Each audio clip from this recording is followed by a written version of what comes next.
Arab executive buys a private island and finds an abandoned African woman with a baby, then does this. He wasn't looking for anyone. Billionaire Arab executive Fahd al-Rami had spent his life building empires, collecting luxury, and staying far from anything that looked like vulnerability. So when he bought a secluded island in the Indian Ocean, it was supposed to be his escape. No boardrooms, no headlines, no distractions. But everything changed the moment he stepped onto the sand and heard a faint cry. Hidden beneath a cluster of trees, he found her, a woman barefoot, weak, clutching a newborn. No passport, no explanation, no one else in sight. Just silence and a look in her eyes that would haunt him forever. What began as a real estate transaction quickly unraveled into something far deeper. What was she doing there? Who left her behind? And why couldn't he walk away, even when everything in his world told him to? This isn't just a story about power and wealth. It's about humanity, unexpected connection. And the imposter Fahd al-Rami was tired. Not the kind of tired money could fix. Not the kind of fatigue that sleep or spa retreats could wash away. He was tired in his bones. Tired of appearances, of meetings, of expectations. Tired of carrying the weight of an empire built on oil, shipping, and the blood of his ancestors. At 39, Fahd was one of the youngest Arab executives to own 5 international companies. His face graced magazine covers. His name opened every door. And yet, somewhere in the process of acquiring everything, he had lost his sense of why.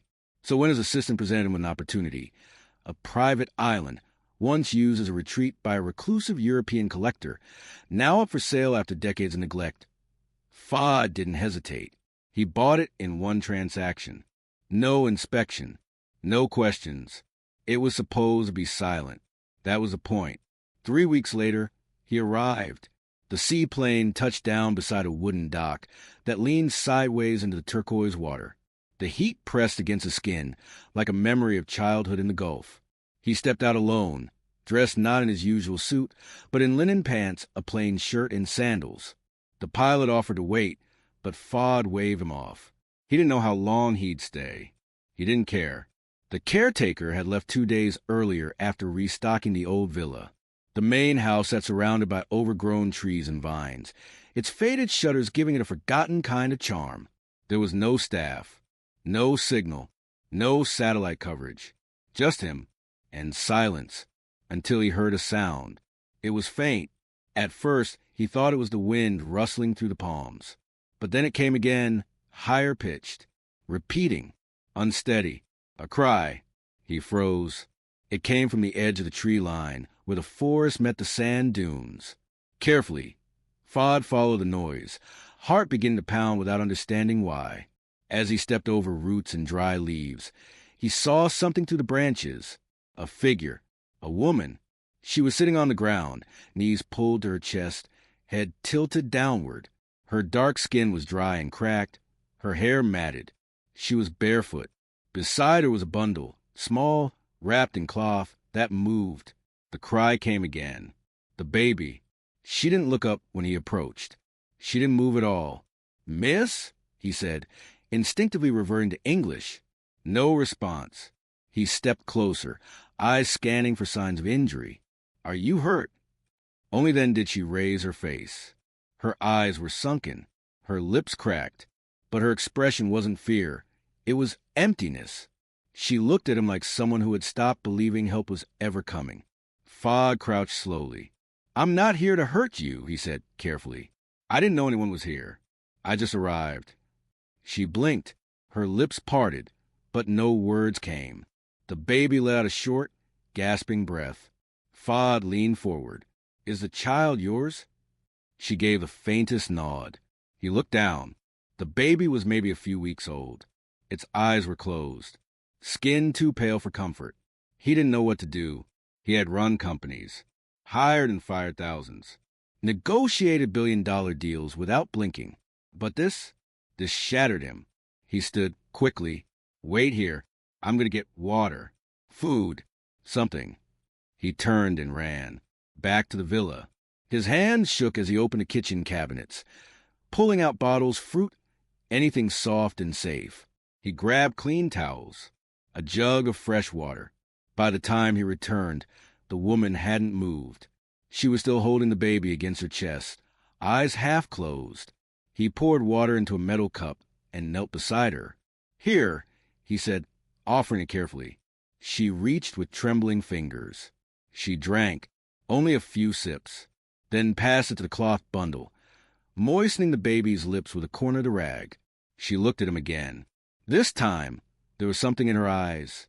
Recognition, a flicker of belief. "What's your name?" Fahd asked softly. She opened her mouth, but no sound came out. She tried again. "Zama." Her voice was dry, barely audible. Fahd nodded. "Zama. And your baby?" She looked down. "Nuri." Fahd swallowed. "Okay, Zama. Listen to me. You're safe now. You're not alone." She closed her eyes, as if she had been holding on for those exact words. He watched her, heart pounding. How had this happened? How was she here? Alone, with an infant, on his island. It wasn't possible. Unless someone left her, abandoned, or worse. He stood, pulling out his phone. No signal, of course. No satellite. He was cut off, and for the first time since arriving, the idea of being alone on this island felt less like peace and more like danger. An hour later, he had carried her and the baby into the villa. She had protested at first, weakly, until she saw the clean sheets, the fan, the food. He laid her gently on the bed. "Do you need a doctor?" he asked. Zama looked at him. Too late. "For what?" She didn't answer. Fahd exhaled, running a hand through his hair. "I'll figure something out. Just rest. I'll stay nearby." As he stepped into the hallway, he caught his reflection in the hallway mirror, and what he saw startled him, not because he looked tired or out of place, but because, for the first time in years, he looked afraid. That night, Fahd sat awake in the main room, holding the satellite phone base unit he had packed just in case. He tried 3 times to get a signal. Failed. The storm system over the eastern coast had cut off satellite bounce. He was truly stranded with a woman and her newborn child. A woman who couldn't explain how she got there. And a baby who looked like he might not survive the night. He heard a soft cough in the room down the hall. Then silence. He stood, paused, then walked toward the door. When he peeked inside, he saw her, Zama, holding the baby in her arms, rocking gently, murmuring words he didn't understand.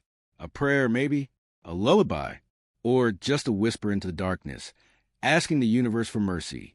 Fahd leaned against the doorframe, the weight of everything pressing on his chest. And then he made a silent vow. Whatever had brought them here, whatever story had nearly ended on this island, he wasn't going to let it finish that way. Not under his roof. Not while he still had breath in his lungs and power in his hands. This wasn't just a vacation anymore. It was a rescue mission, and it had already begun.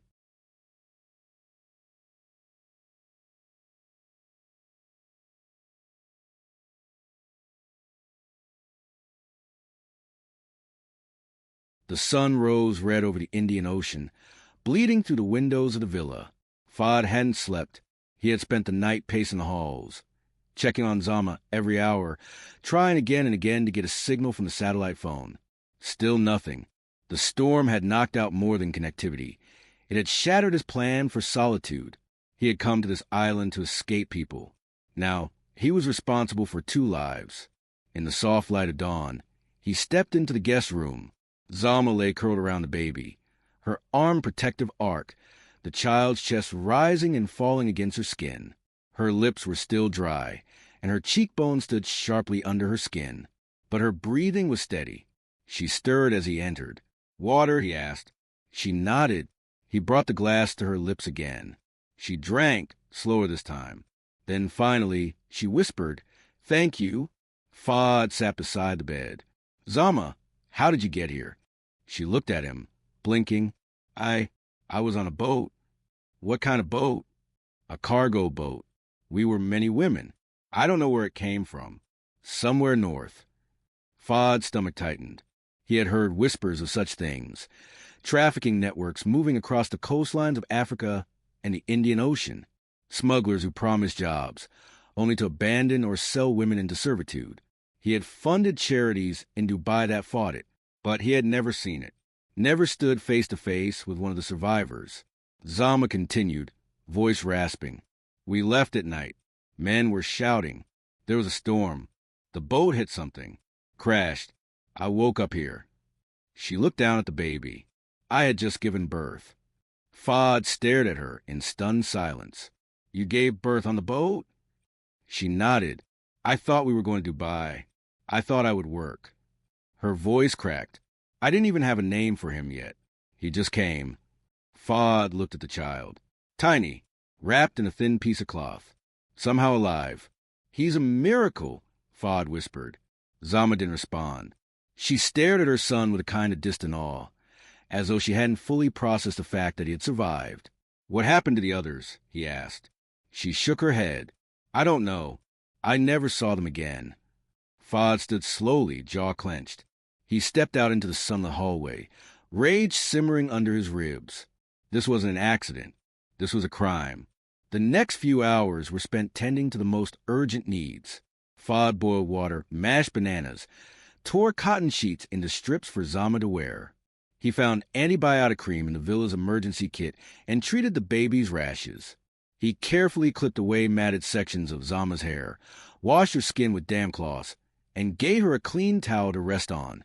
He never touched her without permission, always asked, always gave her control. She never cried, not once. But there were moments she stared at him with a hollow kind of gratitude, not because he was rich or generous or strong, because he hadn't left. When she tried to stand, her legs gave out. He caught her before she hit the floor. She didn't apologize. She just looked at him and said, I need to feed him. He needs me to be strong. He helped her to the chair, watched as she nursed her child in silence. Her skin glowed in the morning light. Her spine curved around the infant like armor. Fahd had seen war zones, natural disasters, corporate scandals, but he had never seen this kind of strength. It humbled him. By mid-afternoon, Fahd climbed the hill behind the villa, where the old signal tower still stood. The structure was rusted, mostly decorative now, but he found the emergency antenna. He powered it, waited. Nothing. He tried the satellite phone again. No signal. He cursed under his breath. Then he pulled out his journal. He had brought it to write reflections, to sketch. Instead, he wrote, I bought an island to escape the noise. I found a woman who was discarded like noise, and a baby who cries soft in the wind, but louder than anything I've ever heard. That night, Zama spoke again. She was stronger, ate half a mango, drank 2 full glasses of water, and asked for more cloth to wrap Nuri's legs. They sat on the porch. The helicopter came just after sunrise. Its sound cut through the peaceful rhythm of the waves and the slow coos of Nuri's tiny breath. Zama sat upright on the porch, wrapped in a blanket, holding her child tightly. Her eyes followed the distance in the sky, growing louder, closer. She didn't speak. She didn't need to. Fahd stood beside her, arms crossed over his chest. The satellite phone still clipped to his belt. His face, usually unreadable in the boardroom, held something rare this morning, uncertainty. He had made the call, arranged everything, activated one of his private emergency medical contracts. He had summoned the world back into this place he had intended to keep secret. But now, as the chopper's blades whipped the treetops, he asked himself something he hadn't before. What would happen to her after she left? The pilot radioed in. 10 seconds out. Zama's arms tightened around Nuri. Fahd turned to her. We'll take you somewhere safe. Nairobi first. A private hospital. Then wherever you choose to go. She looked at him. Her lips parted. Will you be there? Fahd hesitated. I don't know. The chopper landed with a soft roar. 2 medics stepped out, dressed in black tactical medical gear. They moved quickly, carrying a stretcher and supplies. Fahd stepped between them and Zama. She's not a case. She's a person. You treat her with dignity. Understood? One of the medics, a woman, nodded immediately. Yes, sir. Fahd turned back. Zama was rising, shaky but stronger. Nuri slept in her arms, untouched by the noise. His tiny hands clenched in soft fists. The medic approached gently. "May I carry him?" Zama looked at Fahd. He nodded. She allowed it. They moved toward the aircraft. But before Zama boarded, she turned once more.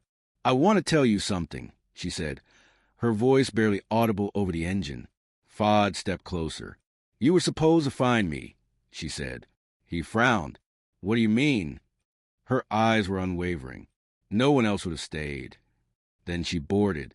The helicopter lifted off, sand spiraling beneath its blades. Fahd stood alone on the dock, the wind tearing at his clothes, his face frozen in a mask he didn't know how to wear. He watched until the chopper became a speck against the sky. Then it vanished, and the island was silent again. But the silence had changed. It wasn't peace. It was absence. The next 3 days passed like fog. Fahd remained on the island, going through the motions, checking the generator, reviewing satellite maps, eating food without tasting it. But something followed him like a shadow. He found her headscarf on the bed, folded, left deliberately. He found the banana peels Nuri had sucked on, still soft in the kitchen bin. He even found the faint print of her footprints in the sand near the waterline. She had been there, and now she wasn't. He paced the garden, sat for hours with a pen in his hand, and couldn't write a word. No numbers, no headlines, no poetry, just the image of her face, those hollow, luminous eyes, and the weight of the baby against his chest when he had carried Nuri for a moment while she rested. He realized something terrifying. He didn't want them to be a memory. He wanted them to be part of his life. On the 4th day, he flew out, straight to Nairobi, straight to the hospital. But when he arrived, they were gone. The receptionist searched the records. Yes, she was discharged 3 days ago. Discharged where? The woman clicked. She signed herself out, said she had family. Fahd's jaw tightened. Did she leave a number? A long pause. The woman slid a small note across the desk. It was folded once. Inside, in shaky handwriting, were just 5 words. "You already did enough. Z." Fahd stared at the note. It felt like a closing door. But something inside him refused to accept it. Back in Dubai, Fahd returned to his office in the 2 months had passed since Fahd had discovered the African woman and her baby under the tangled palms of his private island. In that time, he had satellite phones flown in, a medical tent built by hand, and even arranged for discreet doctors from Nairobi to fly in by boat under the guise of a research trip. But no amount of luxury or precision could replace the truth he still didn't have. She barely spoke. When she did, it was in hushed Swahili or fragmented French. But her eyes, her enormous, haunted eyes, told him everything he wasn't ready to hear. Her name, he'd finally learned, was Ayana. The child she clutched so fiercely was Mosi, barely 2 months old when they were found, which meant she had given birth on this very island, alone, with no midwife, no aid, just the crashing of the waves and the cries of a newborn splitting the wind. Fahd had seen suffering. In refugee camps he once funded, in the eyes of children on war-torn borders. But Ayana, there was something else.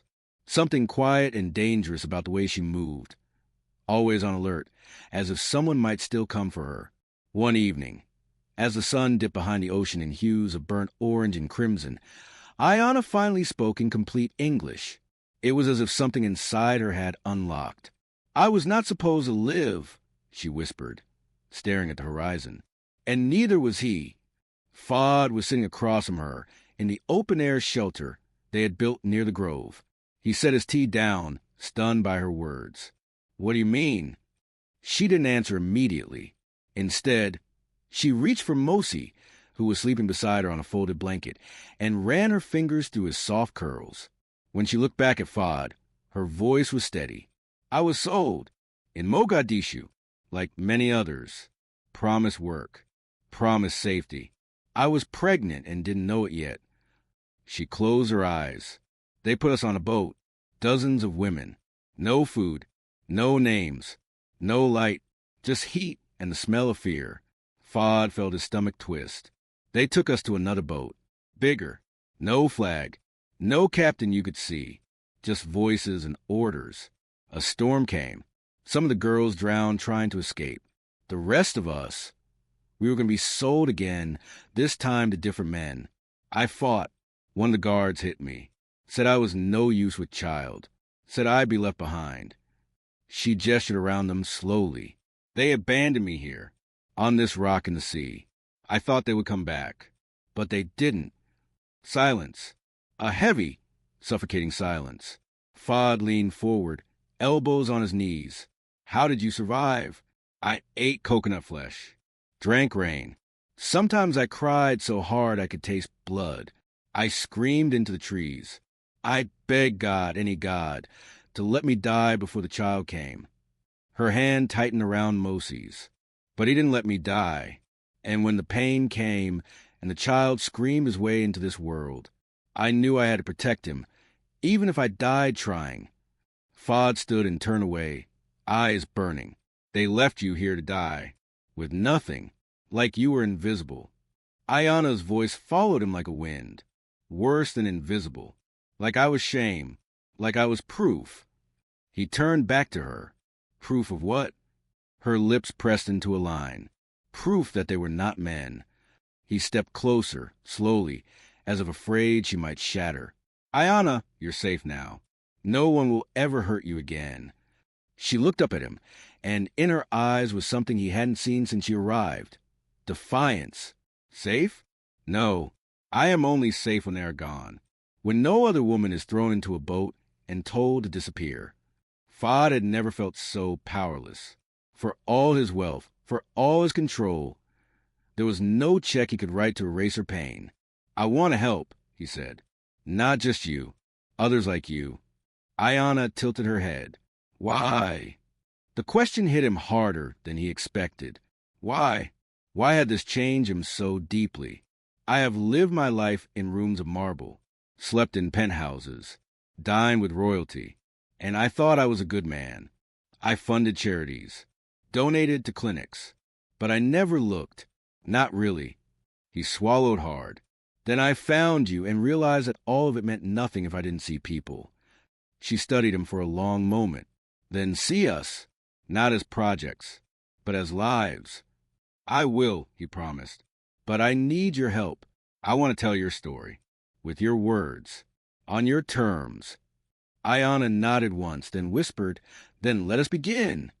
For the first time, Fod saw her smile. It was small, tired, but real. That same night, Fod called his private assistant and instructed her to begin preparations for a full humanitarian team to arrive on the island, under the cover of an ecological mission. No press, no exposure, just quiet help. He also instructed his legal team in Dubai to prepare something else, Ayana's citizenship. 1 week later, the island was buzzing. Tents were set, solar power units installed, medical equipment flown in. Ayana was hesitant, but she stayed close to Fod, trusting him in a way she had never trusted any man before. She began to speak more, sharing her story on voice recordings, which would later become a foundation for a documentary Fod planned to release. Anonymously, and only with her. For weeks, the island remained their world. Ayana, Mosey, and Fod existed in a quiet, sunlit bubble, one where the wounds of the past were slowly wrapped in dignity and care. Ayana had begun to walk with confidence again. Her voice no longer trembled when she spoke. She even started assisting the humanitarian team in translating for rescued migrants brought secretly to the island from abandoned vessels nearby.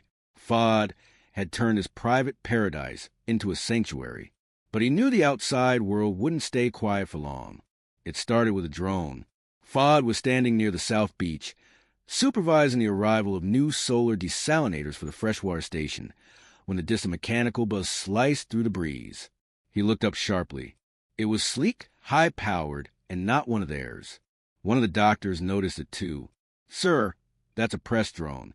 Zoom lens. American-made. Fod's blood ran cold. He reached for the radio strapped to his belt. Shut it all down. No movement. No visible personnel. Everyone under the canopy. Now! Back at the compound, Ayana noticed a shift instantly. The staff were moving with military precision.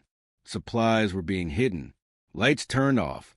She found Fuad at the edge of the observation tent, jaw tight, staring out at the open water. "They found us," he said before she could ask. Ayana's chest tightened. "Who?" "The world." He turned toward her slowly. "You need to make a choice, Ayana. Because it's no longer just our story. That drone didn't come here by mistake. Someone knows." Her voice was calm but firm. "Then we tell our way."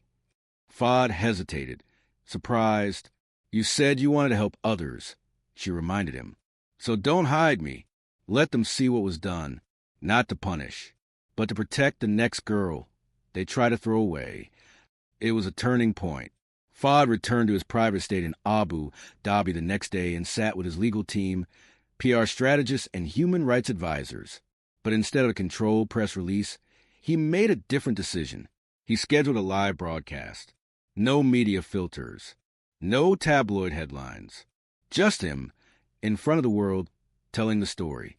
The night of the broadcast, people across the globe tuned in out of curiosity. A billionaire prince going live? That was rare. Suspicious even. He sat on a simple wooden chair, not in a palace, but on the island, sand behind him, palms swaying. The camera was steady, his face solemn. "My name is Fuad Al-Rami. I am not speaking today as a businessman, not as a philanthropist, not as a man of wealth or power. I'm speaking as a witness." He paused, breathing deeply. "Months ago, I bought this island as a private retreat.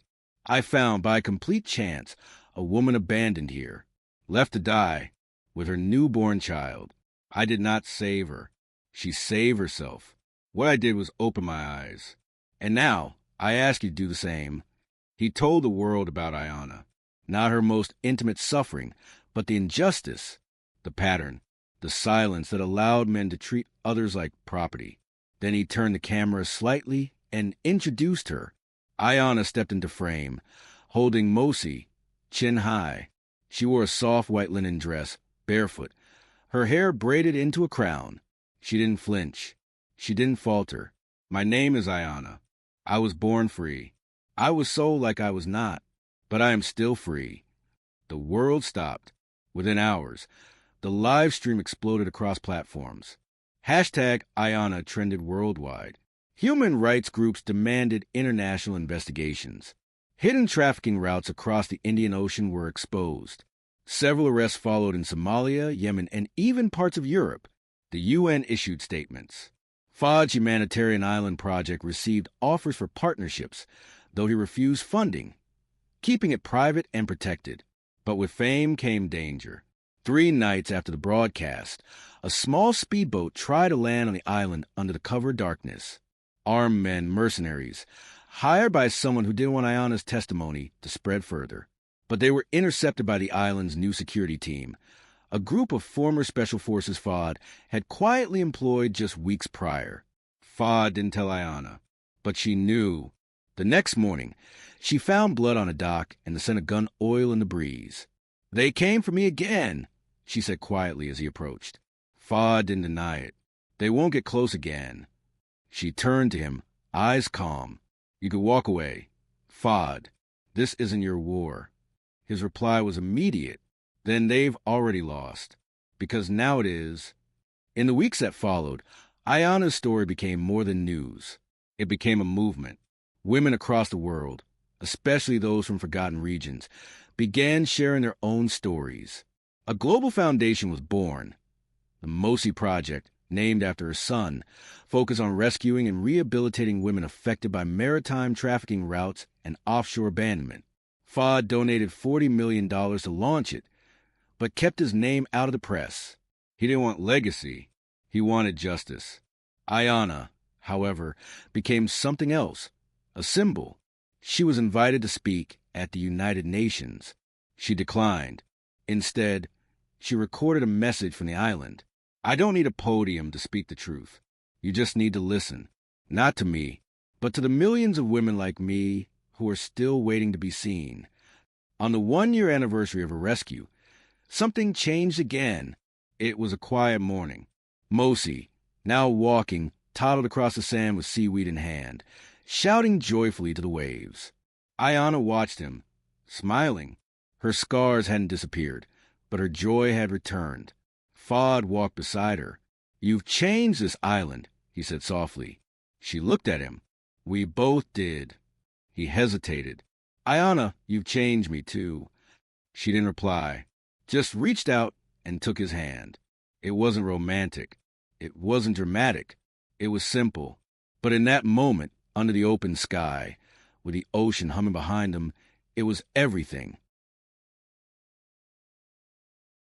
The rain had returned to the island that morning. Soft, steady, cleansing. It fell over the palm fronds, ran down the stone paths, and pooled at the feet of the open-air nursery, where Mosi was now learning to stack blocks. Ayana watched her son from the wooden veranda, his giggle echoing through the gentle storm, his fingers chasing shapes in the mud like they were miracles. Fod stood behind her, arms folded, silent. He had just returned from Abu Dhabi, and what he brought with him wasn't what Ayana expected. "They want me to step down," he said quietly. She turned. He nodded. "The board of Al Rami Global. Several shareholders. They say I've compromised the reputation of the company, that I'm too politically exposed now." Ayana blinked. "Because of me?" "No," he said, then corrected himself. "Because I told the truth." He handed her a manila envelope. Inside was a printed article, a glossy magazine cover. On it, Fod's face beside Ayana's. The headline read, "The Executive and the Survivor, a love story or a scandal." She stared at it, numb. "I never asked for this." "I know. They'll make it all about you and me." "I know." She put the envelope down. "So what will you do?" Fod stepped forward, brushing the rain from his forehead. "I'll leave it," he said. Her brow furrowed. "What?" "I'll step down. From everything. The companies, the investments, the boardrooms. You built an empire, and I'll build another. But this time not alone, and not in a world that punishes people for saving lives." He reached for her hand, and she let him take it. "Ayana," he said, eyes locked on hers. "When I first met you, I thought I was rescuing someone. But I wasn't. I was being taught what it means to be human, what it means to stay when it's uncomfortable, to fight when there's nothing in it for you." She tried to speak, but her throat closed. He smiled faintly. "They say I've lost my legacy. Maybe I have. But the truth is, I only started living when I met you." 2 days later, they stood together before the workers of the island, the doctors, builders, volunteers, and even several rescued women now recovering in safe quarters. Fod addressed them one last time. "I'm no longer your boss," he said. "I'm just a man who had the privilege of learning from every one of you." He handed over the administration of the island to an African-led council, composed of survivors, aid workers, and humanitarian legal experts. Ayana was invited to lead it. She refused. "I want to build something different," she said. "Something inland." And so, with Mosi at her side, she returned briefly to her homeland. Ayana's return to the East African coast wasn't triumphant. It was quiet, careful. Most of her family was gone. Her village no longer existed. But the soil, the smell, the sound of birds over the ocean, it still whispered her name. She built a safe house there, a place for women and children rescued from coastal trafficking chains. She named it Bar Yamani, Ocean of Peace. And she did it with her own hands. Fod, still based on the island, visited often, but he gave her space. Not because he didn't want more, but because love, as he'd learned, is not possession, it's presence. And presence he gave in full. One night, a full year after their first meeting, Ayana came back to the island, not for a press event or foundation meeting, just for silence. She arrived during sunset. Fod was on the beach, reading. He saw her and smiled but didn't stand. She walked in barefoot, Mosi sleeping in her arms, and sat beside him. For minutes, they didn't speak. Then Ayana broke the silence. "Do you ever wonder," she whispered, "why it had to be me?" Fod closed the book. "Every day," he replied, "but not in the way you think." She tilted her head. "I used to believe the world revolved around business. Out comes balance sheets. Now, I understand that sometimes the entire universe will conspire just to place two people in the same place at the right time. Ayana lowered her gaze. And I used to believe, she said, that the only way to survive was to disappear. She looked up, tears rising. But I was wrong. That night, as the rain began again, they lay in the open bungalow, Mosi asleep beside them. Ayana turned to Fahd. I don't want to keep hiding behind trauma. I want to build something. For real. With you, if you still want that. Fahd reached over and gently brushed her hair back. I've been waiting for you to say that since the first time you looked me in the eyes. And in that moment, not with passion, not with desperation, but with peace, they kissed, not to forget the past, but to bless the future. The following months brought a new rhythm. Ayana and Fahd, now partners in every sense, expanded their humanitarian projects across the Horn of Africa. The Mosi Project became a global movement. Former victims became leaders. Stories once silenced were told. Legal reforms were pushed in 7 nations. And Fahd, he never returned to his old boardrooms. Instead, he founded Sahara Roots, an organization aimed at dismantling modern slavery through policy, economic support, and education. He uses billions not to build more towers, but to fund more voices. They were no longer 2 stories. They were one. 1 year later, Ayana stood once more on that island, under the same trees where she'd once hidden her newborn. But this time, she stood tall, holding Fahd's hand, watching as a new boat arrived. On it, 2 women, rescued days earlier, and a crying baby swaddled in white. She smiled, because now she was the one waiting. And everything had come full circle. If this story moved you, remember, no act of compassion is ever wasted. Sometimes, a single choice to stay, to see, to speak, can ripple across oceans. Subscribe to our channel, leave a like, and share this story with someone who believes in second chances. Together, let's keep telling the stories that make the world a little braver and a lot more human.